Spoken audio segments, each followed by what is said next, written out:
In today's video, I'm going to teach you how to mark emails as important in Microsoft Outlook.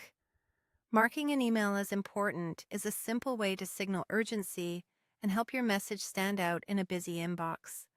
It doesn't speed up delivery or force your email to the top of someone's mailbox, but it does add a clear visual cue that tells the recipient this needs attention sooner rather than later.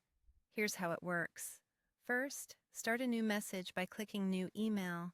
This opens your message window where you can compose the subject and body of your email. At the top of that window, make sure you're on the Message tab.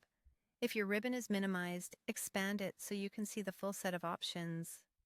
You're looking for the High Importance control.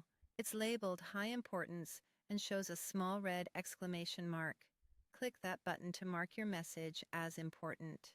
Think of it as a toggle. Click once to turn it on, and if you change your mind before sending, click it again to turn it off. With High Importance turned on, finish writing your email as you normally would.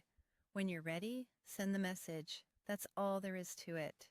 On the recipient's side, they'll see a red exclamation mark next to your message in their inbox list.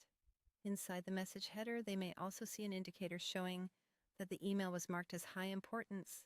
Depending on their Outlook settings, this icon can make your email more prominent, and some people even set rules that route high importance